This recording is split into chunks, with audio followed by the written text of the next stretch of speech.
Hello, everyone. Welcome to today's guest speaker series session. Today we have a special speaker from the Philippines. We have Noah del Rosario.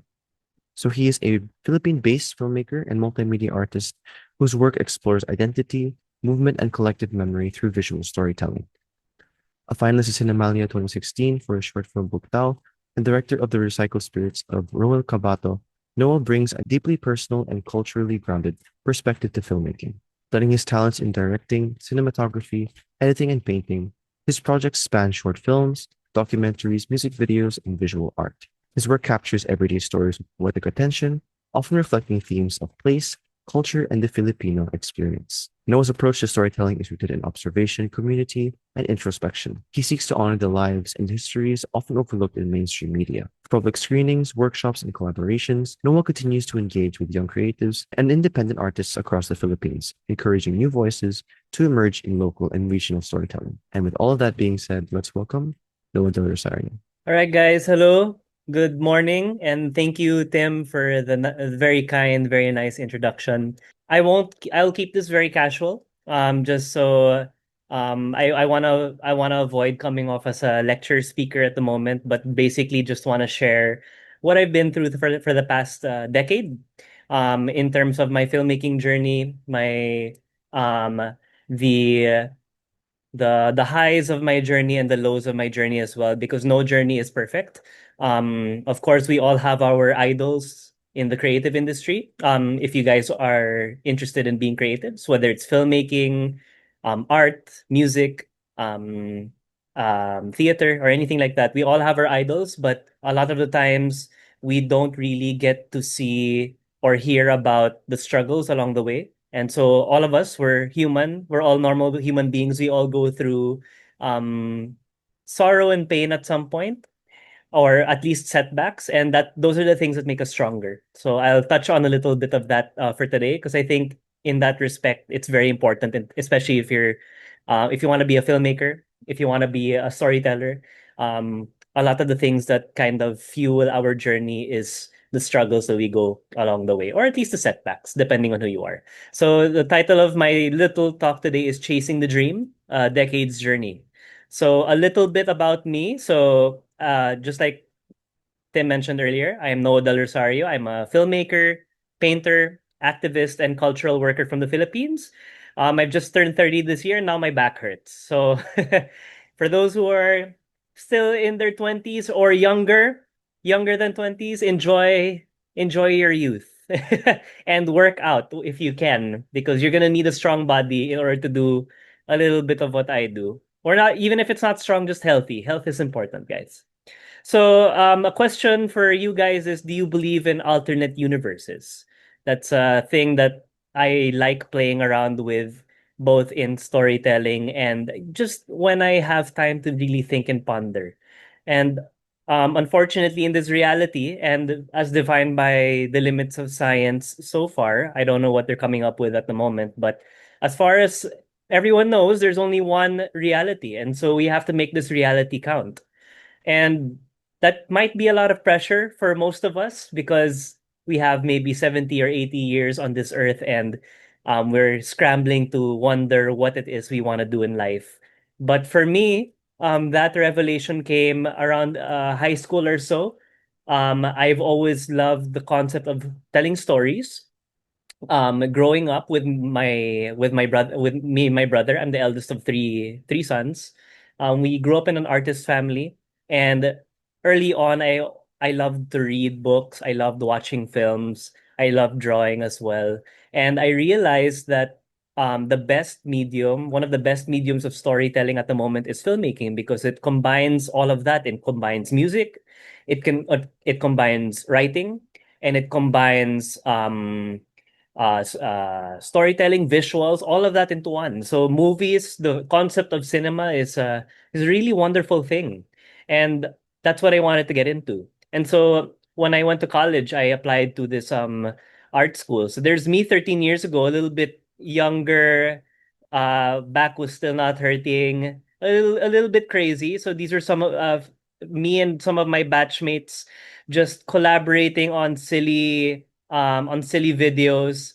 A lot of earlier on, I wanted to become a YouTuber, similar to the likes of Wong Fu Productions, Ryan Higa, Corridor Digital, Mystery Guitar Man, if you guys know those, but those are from the early 2000s, so maybe some of you are not familiar with that anymore. YouTube is so different now, but that's what I aspired to be at first. And then as college went along and I learned more about cinema, I learned more about filmmaking. I kind of wanted to get into more to get involved in making films with that experimented with visuals, with drama. The picture on the far right over here with the green screen, that was an experimental film I made back then. It was my first time to do that kind of thing. Maybe we can provide links later on. I'm not sure how this works, but I won't be able to show the full film. That will take up the whole lecture, but maybe we can provide something. I don't know.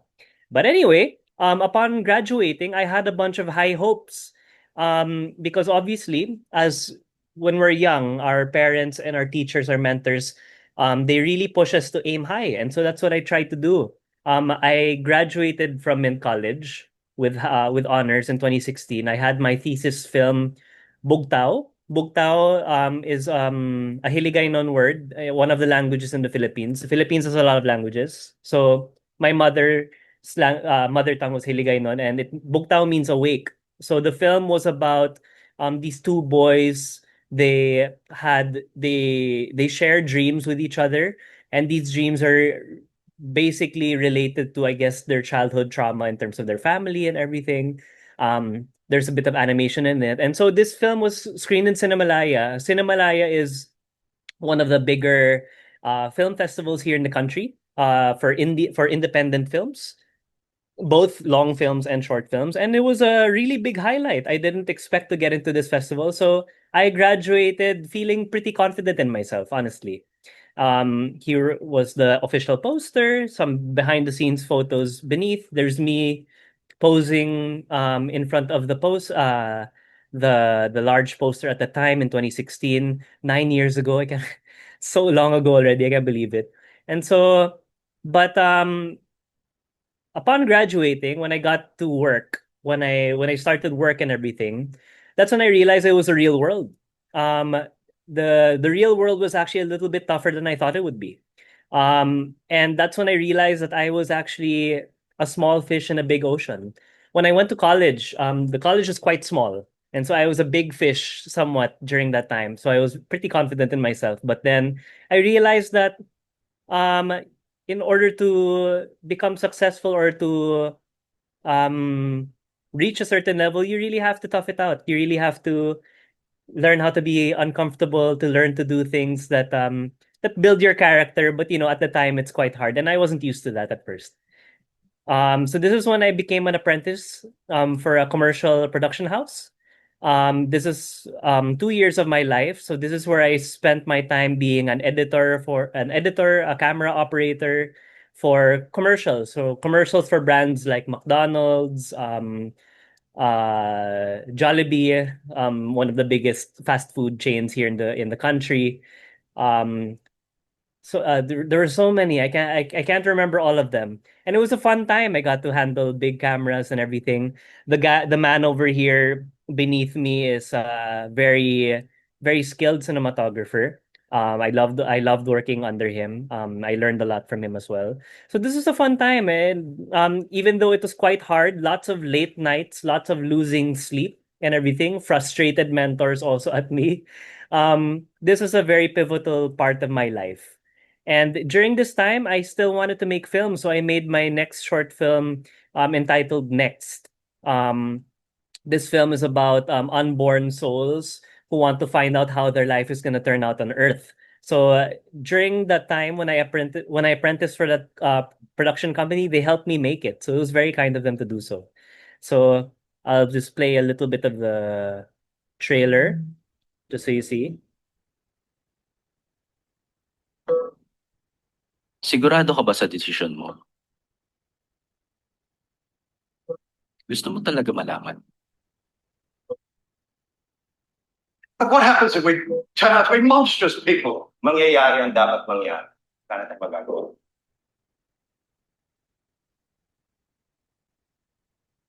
Okay, so that's a small glimpse of the the film that I did. So it was a lot of fun. So this is me and my crew. And just like I mentioned before, the guy that I pointed out to you earlier, he ended up working for me in this film. He was very, very kind enough to go on board and be my cinematographer for this one. For those who are not aware, short explanation, cinematographer is the guy who plans out the lights, plans out the shots of the film so that the director, which was me, could focus on just making sure that everything was going according to my story. So it was a fun time, and I most of the crew was either my professor, who was the main actor, and then other people were like my schoolmates. Some were quite new, so it was a good experience. Oops. And it was also during this time I got into making music videos. So here are a few frames of those music videos I made um, during that time. So that was a lot of fun. And eventually I wanted to do things on my own. So after 2 years of being in the production house, I became independent. So I did a lot of different projects.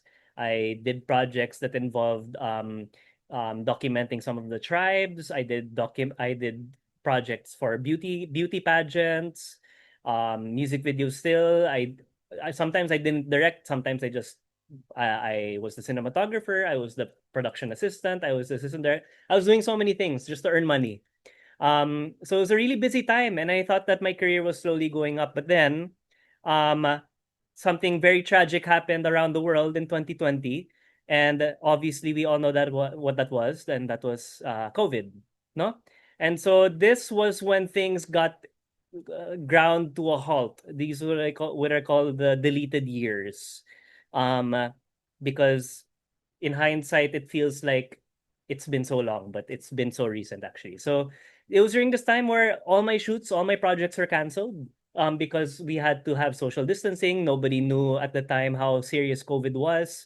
So my filmmaking career stopped for like a year or two, and I had to find other ways to make money. So this is the frame up here. This is when I got into becoming an English teacher.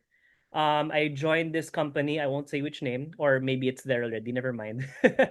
But it was a company I joined to teach kids in mainland China English. So I became a teacher for 3 months, and that was a fun time. I eventually made a film about that later on, but that was what I did in order to help out my parents, pay for the bills because there's nothing else to do but to stay at home, to help out, and to teach English, I suppose. So that was a good time, and it was during this time where I also got into painting, um, just to kind of like maximize my time, not just to end up hanging out at the home using up my parents' electricity and food.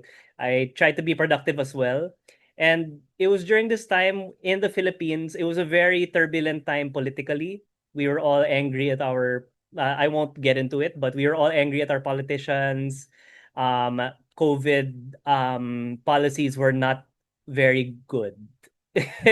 Were not good at all. And so for me, instead of writing in social media, I mean, sometimes I do, but like instead of writing and ranting, being angry on social media, I decided to channel that energy in my painting. So some of them look kind of angry, but that's because I just wanted to have an outlet to to release my frustration because that's what we as artists do is we need an outlet in order to get these feelings out, whether we're happy, whether we're sad, whether we're angry. And my outlet at the time, because I couldn't shoot anything, I did painting instead. So I learned how to paint online actually. My youngest brother, he was like 18, 17. He took up an online workshop to paint. And then I wanted to supervise him. I wanted to help him because he's on the spectrum, so he needed some assistance from me. But what happened was I was the one who got interested in it. And then he ended up not painting at all. I decided to take it on. And I found out that I had a little bit of talent to do so. So, so I still paint every now and then, but only when I have time. But anyway, eventually like I mentioned before, there was hardly any work. I was slowly starting to get back into filmmaking, but as an editor. and it was work from home, so the opportunities to shoot and go out were very limited. So I decided to make myself a bit productive by making a film too. So like I mentioned, I was an English teacher for a while, and I made a film about my experience. So I made the feature film by myself with just me. This The actress here was my ex-girlfriend at the time. She's also an actress, and so we made the film together, and it was entitled Amugid na ya, Hiligay Non for That's Life. So it's a film about an online English teacher struggling to get by during the first few months of the COVID lockdown.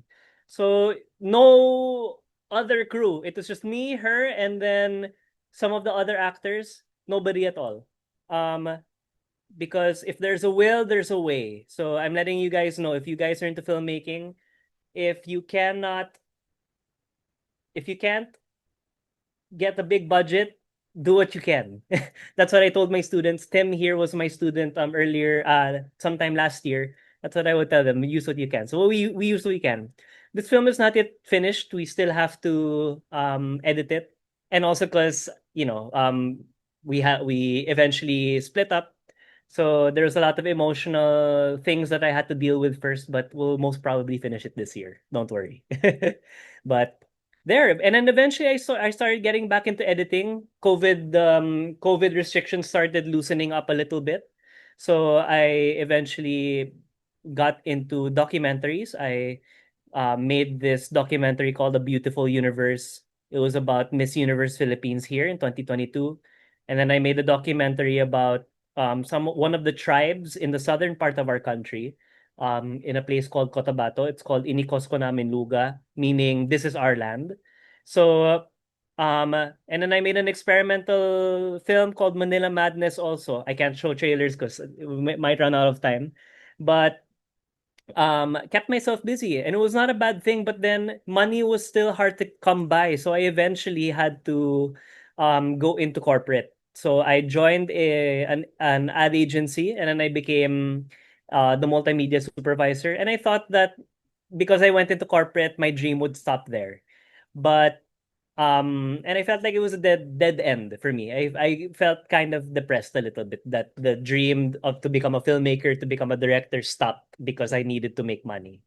Um, Long story short, I had equipment, I broke the equipment, and then I owed people money.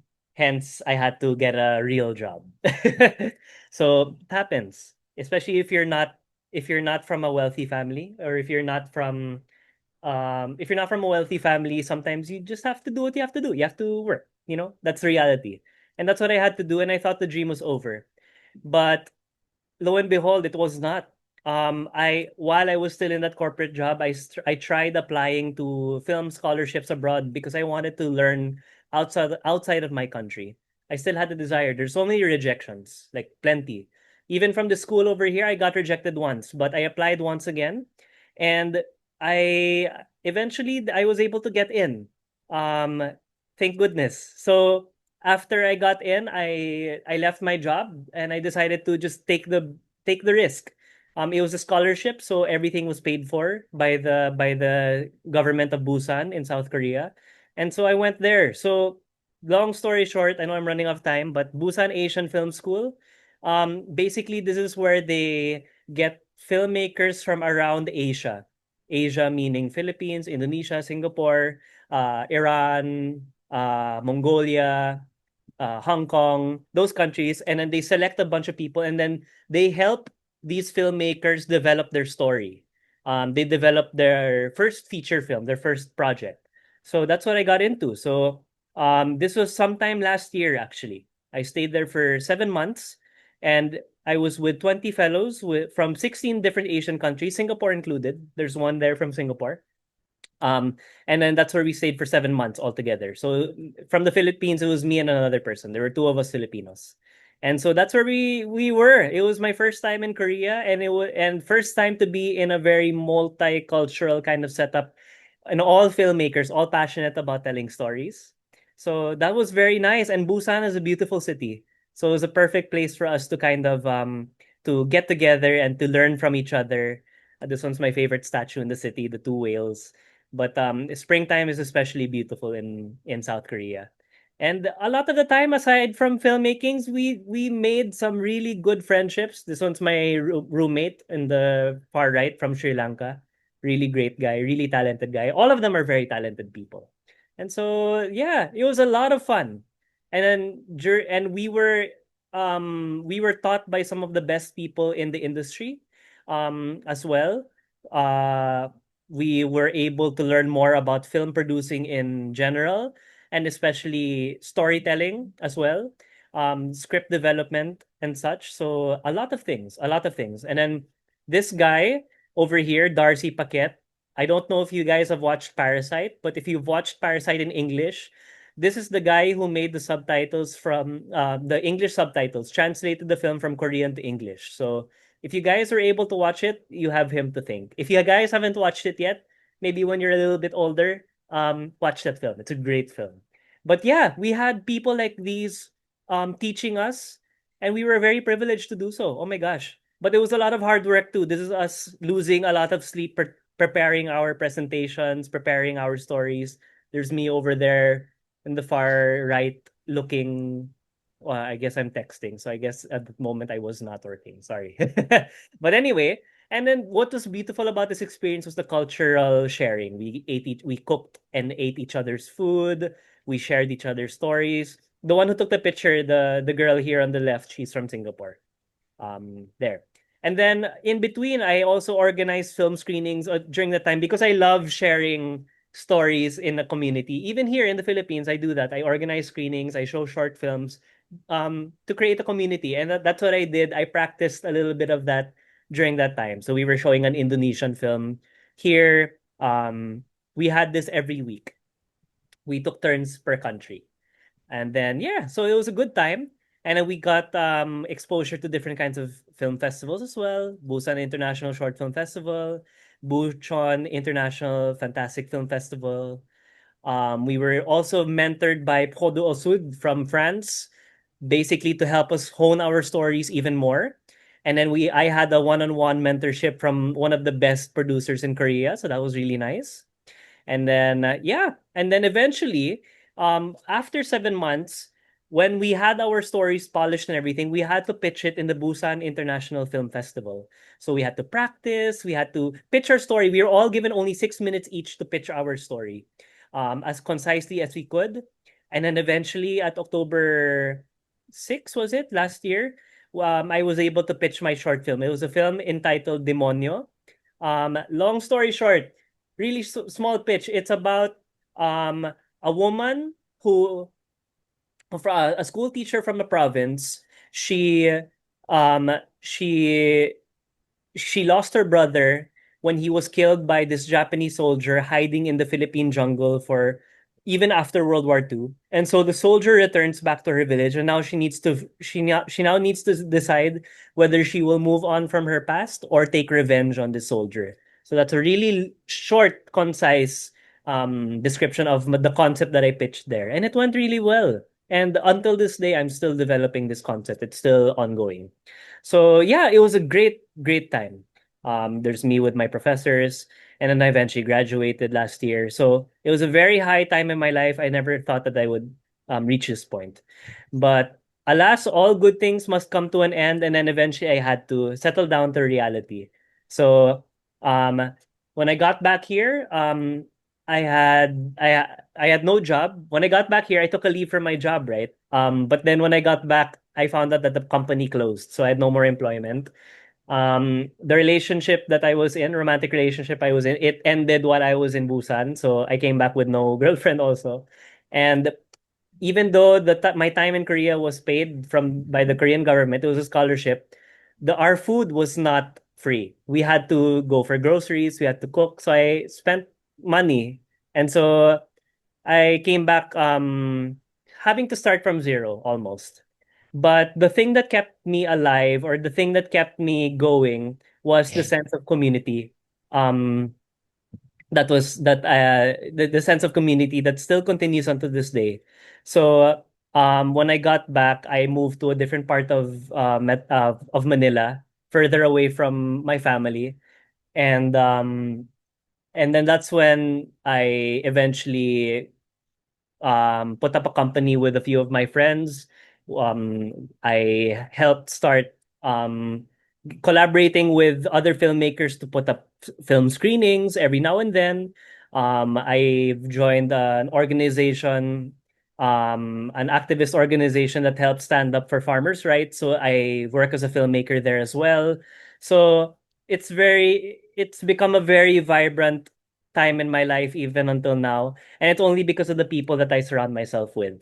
So a lot of the time, we always kind of think that we need to make it out on our own to be a self-made person. Well, in fact, the best kind of growth is the kind that you can experience with the people around you, whether it's your family or whether it's your friends, or if you're in a creative space, it could be your collaborators or just people who think the way you do. And so even when the hard times hit, whether it's money wise or if your mental health is suffering and everything, it's good to have people around you. And I know that's easier said than done because some of us are maybe a bit more introverted, but um no man is an island, and we thrive better together. So um ayan, so there's still a long way to go yet. And so on the way forward, we need to pave the way for others to follow, or better yet, to make better decisions than us. So that's also why I said yes to this talk. I hope it will help somehow, but it's basically that if you're given opportunities, if you're given the skills, or if you're given certain knowledge, don't keep it all to yourself. Always be willing to share it with other people so that they can grow alongside you too, because we have to all be all in this. We have to be in this together, whether it's creative growth or growth in other areas, in other fields that are not related to film or creativity. um because the world is a chaotic, scary place, and life is just better lived with other people. So going back to the question, do you believe in alternate universes? It's kind of random that I'm going back to this, but anyway. And like I mentioned before, there's only one reality, and whatever happens, we make the most out of it. And I think I left out something that in this reality, um, automatically when you're born in this world, you're not born alone. Your mother has given birth to you. Um, you're just surrounded with people, and so my point being is, if you're growing up in your career, if you decide to get into something like this, always remember that whatever actions, whatever decisions you have affect the people around you. So always be kind. um you don't have to be the best in film or whatever it is you want to be. You have to be, but you have to be kind, definitely. You have to be you have to live with other people in mind around you. And it's a big pond out there, don't swim alone. So that's it.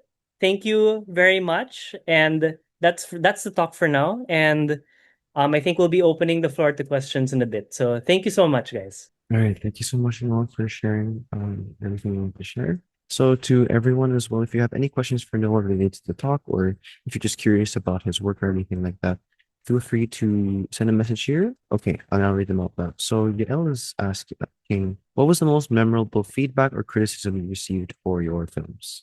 Okay. The most memorable feedback or criticism I've received probably had to do with sometimes my characters talk too much.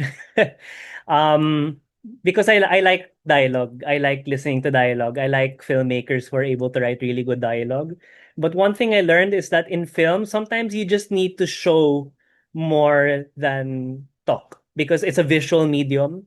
And so you have to take advantage of that. Like um trust on trust in your actors and how they're able to convey the emotions through their eyes, through their gestures. Trust in the framing of your shot, that it's able to show or hide certain things in the story. Basically, having good dialogue is really good, but just remember that it's not a radio show when you're making a film. If you're making a radio show, then you really have to rely on sound and dialogue. But if it's a film, there's so many factors than just two characters or three characters just talking forever. All that's one thing that was one comment that really kind of pushed me to make sure that I work on the other aspects as well, not just the dialogue, not just the writing. It's very important, but to work on all aspects, music, to work on the framing, to work on even the color grading of the film, all very important because they all say something. So that's one thing that really stuck with me. I make mistakes still sometimes, but it's a learning process. Thank you for answering that question. From Alicia, she's asking, what part of the filmmaking process do you personally enjoy the most? Writing, directing, or editing, or maybe even filming? Okay. Um, well, for me, I as a in order to earn, I direct and edit. Um, so there was a point in my life where I enjoyed editing the most, but because I've edited so much in my life, and also in order to work, I had to edit things that were kind of boring also. But I also was able to edit things that are quite great as well. But I think in this point in my life, I want to focus more on directing. I realized that um I like directing editors a lot more than actually editing because editing is a very um it takes a lot of it takes a lot of practice editing, like putting stuff together. You need the right timing, you need the right sensibilities. You just have to know you just have to know when to cut or when to go longer. And a lot of it relies on your instinct. Sometimes there are certain skills, certain instincts that you cannot learn from a book or you cannot learn from a class. You just have to know and feel and listen. That's why all these filmmakers, their advice is to really just watch films, watch a lot of films. But I would also say to also live life, to be very observant. Like the next time you talk with your friends or your parents or people around you, listen to how they say things, maybe observe how they look like when they're saying things. If you observe things more around you, those will actually contribute to your filmmaking more than just looking up a YouTube video, how to edit, how to direct. Sometimes you just have to be more open in terms of how you see the world because all of that will contribute to how you will eventually tell stories. But to answer the question, right now, directing and writing. Sorry, it was a long answer. No worries. Thank you for sharing. I guess also for me, as someone who also directed a short film because of your class, of course, and as an editor as well, I will say the editing process is also very unscripted in a sense. There were multiple moments when I was making my short film where there was actually a very important section that had to be cut because of time. The framing was supposed to be the sun was setting, but by the time we realized we forgot to film it, the sun had already set. So we basically had to do what we had to do. So, yeah, I think yeah, it's honestly awesome, the editing process, but also super stressful. So, yeah. That The next question from Auntie Dawn, if money is not an issue, who would be your dream cast and why? Oh, there are a bunch of actors here in the independent film scene that I really want to work with. You guys might not recognize the names, but there are actors such as Ronnie Lazaro, Sid Lucero. These actors are also theater actors, so I've seen them in their works, and they're so, my gosh, they're so expressive with how they are able to bring their characters to life, and I don't think money would be an issue. I just hope that they'll trust me. It's those actors. I don't really look for names that are like super famous or celebrities or anything. But okay, in the Philippine context, it's those actors who are able to like really show their craft, to really show their art. So names like that. But if money was not an issue and if I could work with someone from Hollywood, well, I would probably pick someone like maybe Ethan Hawke or something like that. I've always loved his performances. I know he's probably not the first choice in people's minds, but I just really love the warmth that he brings to his characters, and I like and it would be such a great thing to work with an actor like that. I have a lot of other actors in my brain, but I can't. No names are coming up. Ethan Hawke is coming to mind. I see there's another question also from Don. Which directors do you follow? Um, I'll just stick to international directors. One of them is Denis Villeneuve, the director of the most recent Dune, Blade Runner, Arrival, Sicario, those ones. I also have a lot of others in mind, but he is one of the main ones at the moment that is really making an impact because I don't know any film of his that's bad. I love he's a French Canadian director, so I also watched some of his films that were in French before he became super famous with Prisoners, but starring Hugh Jackman. I love his films because they are really visual films. They're so immersive and they're also so quiet also. I love the way he plays with silence in his stories because sometimes in films silence speaks louder than words, and he's able to do that in such a way that doesn't that just pulls you in even when the characters don't say anything. There are certain shots, like there's a shot in Prisoners where there's a camera just zooming in, or rather tracking in on a shot of a tree, and Prisoners is a very intense film. There's a lot of drama that happens, but there's one shot where it's just zooming it, tracking in on a tree, the tree bark. There's nothing else happening in the frame, but then somehow it works. He's able to pull off certain visuals that just work, and that's why I love him so much. I love all of his works, and I can't wait. I can't wait to see what else he has. Honestly, so that's one. Denis Villeneuve. Thank you so much for sharing. This is a question from I'm so sorry. I don't want to pronounce the name because I might just butcher it, but they're asking, they're saying, thank you for your sharing. It is very inspiring to hear how you keep bouncing back from each setback. Besides community, what other factors help you to get back? What other factors? Well, on my end, like I said, I turned 30, and at first I was very nervous about turning 30 because it's a you know, it's about growing older. Maybe 30 is not as old as I think, but for people who are in their 20s, sometimes it's an anxiety that, oh, I'm getting older, because a lot of our generation places a lot of value on youth. So they always emphasize, oh, the youngest director, oh, the youngest painter, oh, the youngest CEO, oh, the youngest billionaire. It's always about young, young, young, young, young, young, right? As someone who's turning 20 next year, I get that so much, right? See, even when you're not 20 yet, there's still that pressure, and I think that's so unnecessary. But the thing is, I know that time is limited, our lifespans are limited, and so one thing that really drove me is that, we're all human.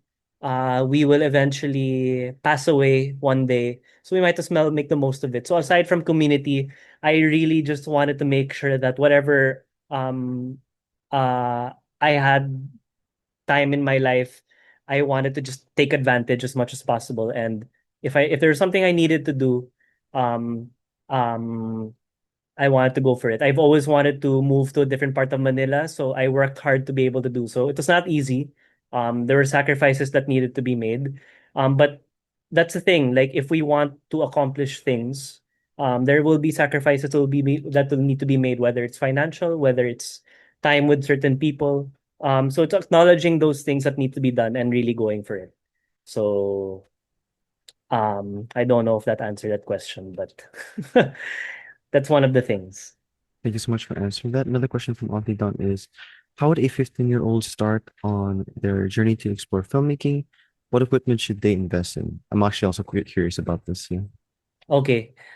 A lot of the time I don't really I'm not usually the type to recommend certain equipment because um well, I guess if you're starting out, camera camera cameras like Sony, the line that they have at the moment, I would really recommend it because um it's full frame and everything, and it's good for beginners if you can afford it. So Sony A7 III is the camera that I have at the moment. But right now they have better cameras like FX3 and such. So, but the thing is, technology is changing all the time. So the names that I'm saying right now will probably be outdated by next year, the next 2 years.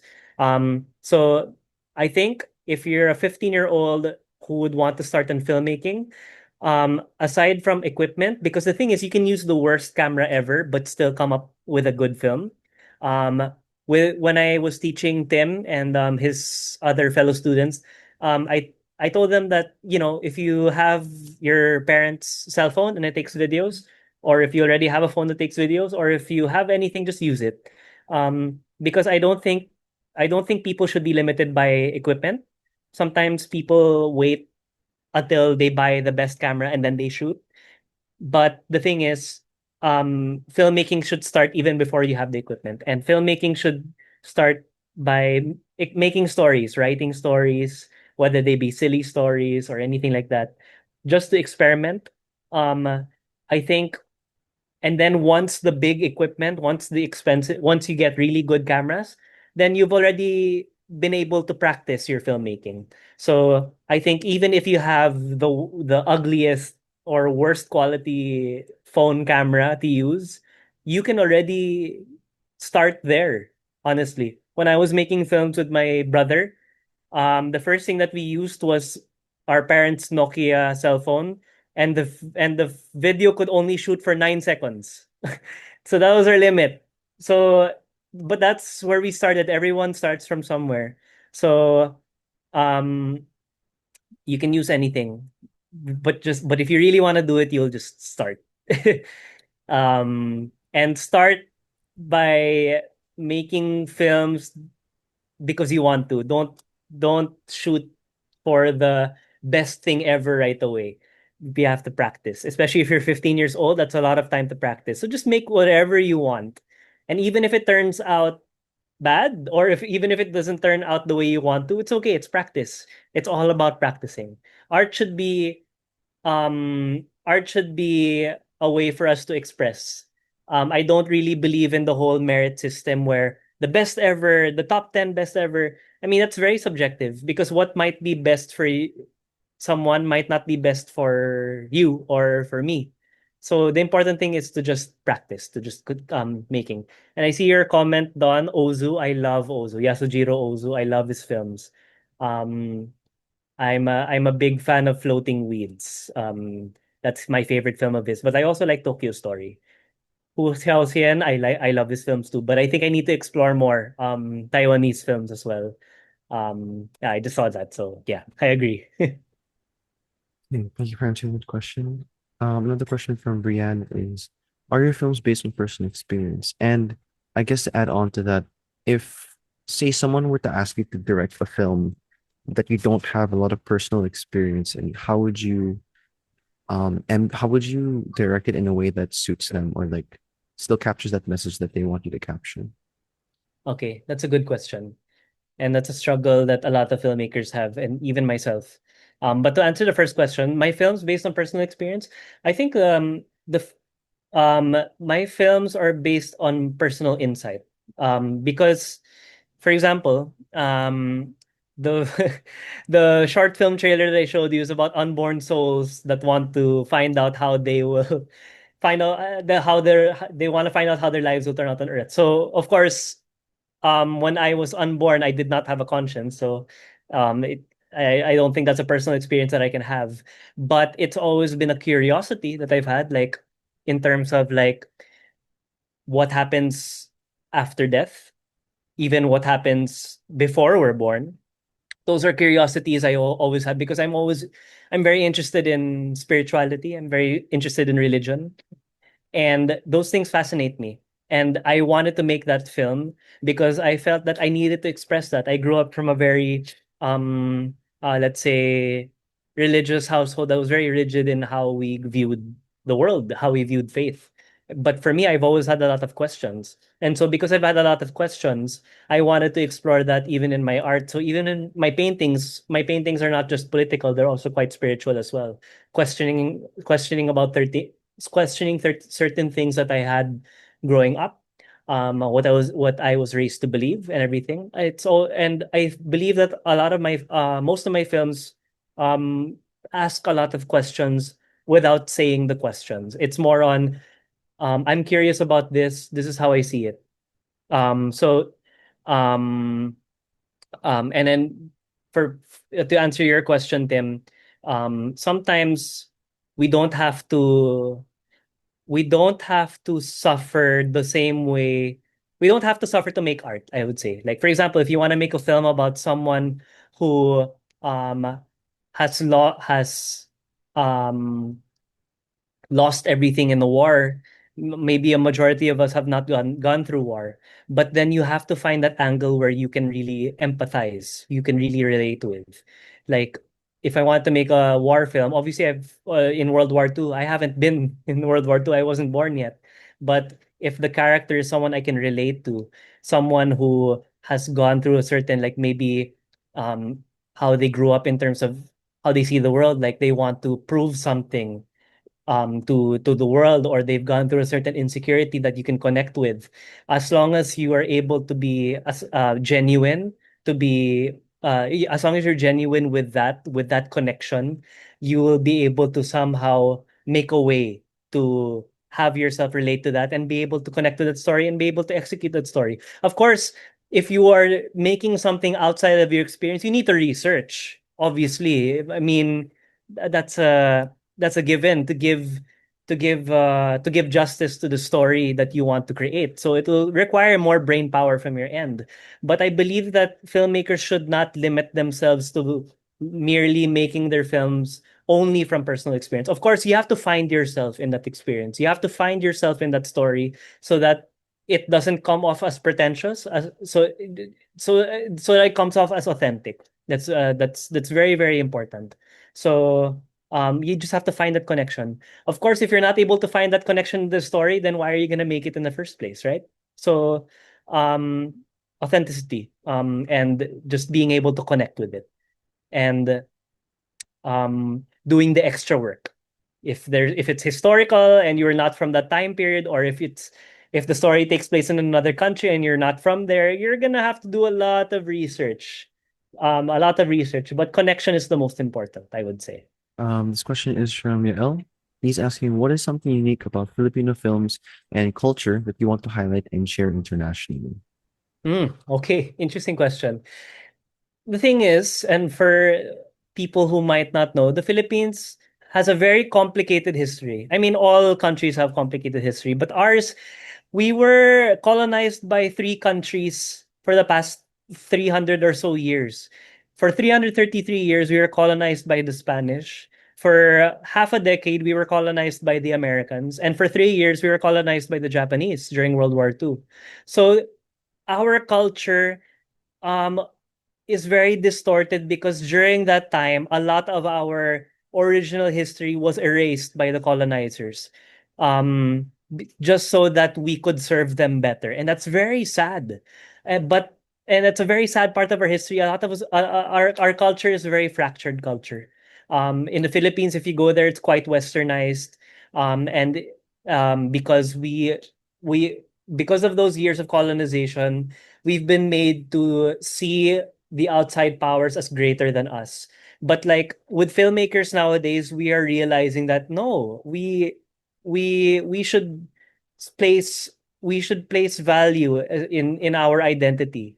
Yes, our cultural identity is a long and sad history, but we survived. We're still here as a people. And so to answer your question, a lot of the films that I've seen, the very good independent films from our country, they talk about that survival, talking about how to survive in a third world economy in our country, um, how uh, how to, in spite of the hardships, to just continue living life and thriving. That's what I see in a lot of our Filipino films. That's such a s- short way to describe all of it, but it's true.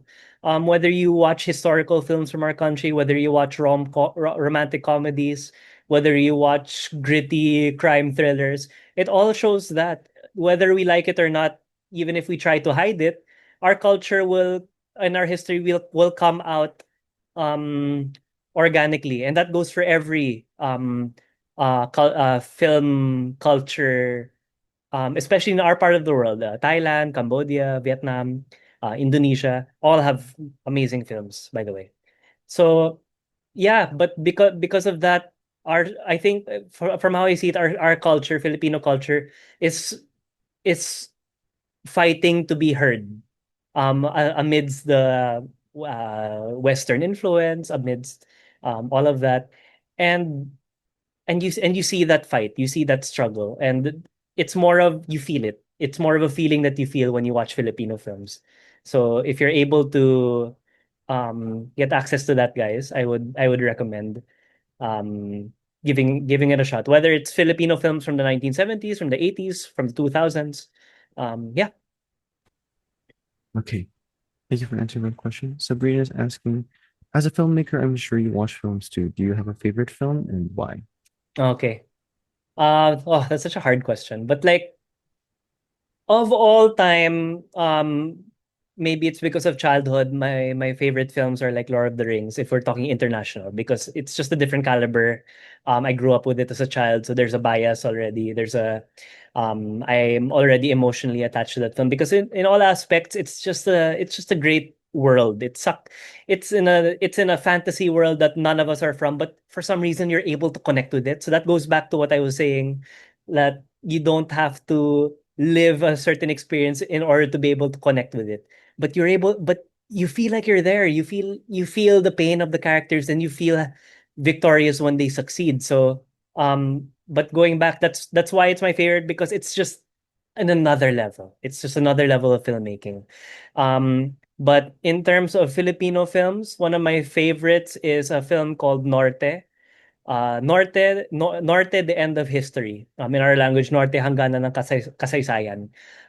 Because it just sucks you into the world. My favorite kinds of films are just the ones that are able to pull you in the world that they've been able to create. And so, whether it's a short film, whether it's a feature film, Norte, the film I'm talking about, is a 4-hour film. It's quite long, and it might bore a lot of people. But for me, it felt like only 2 hours because it was able to kind of just keep me um on the edge of my seat despite the length of the film. So it's those kinds of films that are able to immerse you. Those are the ones that really stick with me. All right. Thank you for answering the question. And I think for our last question before we end our session is from Ezra. How do you advertise your films? Okay, that's always a struggle for filmmakers here, especially independent filmmakers like myself here. Um, Nowadays people advertise their films through the way of social media. Instagram, I believe, is the biggest way for us to advertise our films, and basically just also being really competitive as well. Because right now, during my time, maybe 10 years ago, it would have been a little bit tougher to advertise your short films or to submit them into competitions, to film festivals. But now, oh man, there's so many opportunities, so many grants, so many film festivals, not just in the Philippines but around Southeast Asia. So many opportunities for countries to collaborate with each other. So there are different script labs that you can submit your script into, and then if you get in, they'll be able to mentor you, similar to my experience in Korea, where I merely just applied. I submitted the storyline of my film. um I was interviewed, and then I was able to get in. But a lot of it also involves perseverance, because you will encounter a lot of rejections, because you may think you have a great story to tell, and that's good. But then there are hundreds and thousands of other filmmakers who have stories to tell too. So you just have to be persistent. If you get rejected by this thing, apply for another thing. If you get rejected, continue, or maybe you can apply again next year. It's all about persistence. And um um and it's all about marketing strategy too. But that's another topic entirely that I can talk about, but maybe for another time. But there. I see another question from EL. What is your impression of the Singapore film industry?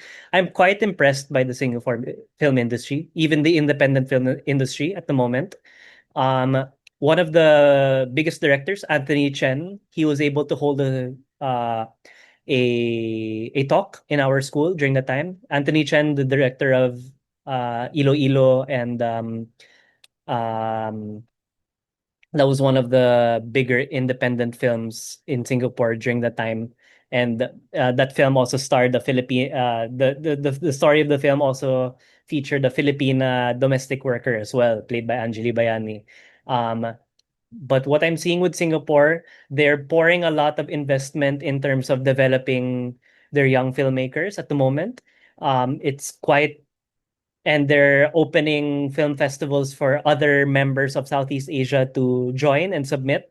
So they're very active. They're very I can say they're it's growing, it's alive, I would say. I'm impressed with what they're doing and I hope they continue being able to do what they're doing. Although I admittedly have to watch more Singaporean films on my end. But from outside looking in, they're it's quite impressive. The independent film industry, of course. I don't know how the mainstream film industry in Singapore works. But yeah. One last question would be, what would your advice be for aspiring filmmakers? Yeah. Oh. Okay. What did I what can I say that I have not already said? Um be ready for a lot of frustration. I know and be ready for a lot of setbacks, but if you can power through all of that and still want to make films, you will be a better storyteller. You will be a better person for it because I've encountered people who attended my a talk that I held a few months ago that they were afraid of getting out of their shell because they're more introverted and everything. I was very introverted as well, going back in, but because I wanted to, I really love film. I wanted to tell stories, and sometimes your love, passion for telling stories can be more powerful than your shyness. Shyness is normal, it's okay. But if you really want to do great things, you have to push yourself out of that comfort zone. Push yourself out of that comfort zone. That's what I will say to you guys. For me, I don't really consider myself one of the greats yet. I have a long way to go still. And it's all about pushing out of yourself in the comfort zone. It doesn't happen just once. It's a decision you have to make every single time. If you really want something, um, be prepared to do the work, be prepared to show up, and it'll be worth it. And then when you look back, you will be thankful to yourself for being brave, for putting yourself out there. So that's the one thing that I can say. Bring yourself out of your comfort zone, guys. Hello everyone! Thank you so much for watching this video. Make sure to hit the like button and subscribe to the Little You YouTube channel. And make sure to follow us on all our social media accounts linked in the description. Thank you again, and we hope to see you in the next guest speaker series session.